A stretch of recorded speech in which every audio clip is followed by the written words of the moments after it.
तर आज आपण कोणत्याही दोन अंकी संख्येचा वर्ग सोप्या पद्धतीने काढणे शिकणार आहोत. तर पहा, जेव्हा केव्हा आपल्याला कोणत्याही संख्येचा वर्ग काढायचा असतो, आपण काय करत असतो, दिलेली संख्या त्याच संख्येशी गुणत असतो. 32 चा वर्ग बरोबर 32 गुणिले 32. आता हा गुणाकार आपण पुढे बाजूला करून पाहूया. 32 गुणिले 32, 2 दुनी 4, 2 त्रिक 6, 3 गुणिले 6 आणि 3 त्रिक 9, 4, 6 आणि 6 12 2 आणि 6 1, 1024. तर 32 चा वर्ग आपल्याला मिळत आहे 1024. तर अशा प्रकारे आपण गुणाकार करून नेहमीच्या पद्धतीने काढत असतो.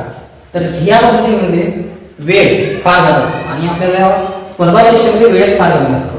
तर याला काढण्याची आपण सोपी पद्धत घेऊन आलोय, जिथे पहा 32 चा वर्ग आपण जसं तसं लिहितो. त्यानंतर पहिल्या संख्येचा वर्ग लिहायचा, त्याच्याच खाली 0 4.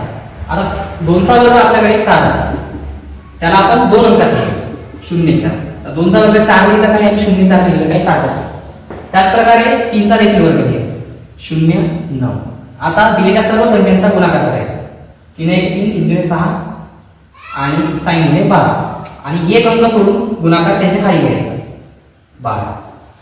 आता दिलेल्या सर्व संख्यांची ऍडिशन करायची 4 2 9 आणि 1 10. तर अशा प्रकारे आपलं उत्तर 1024 आलंय.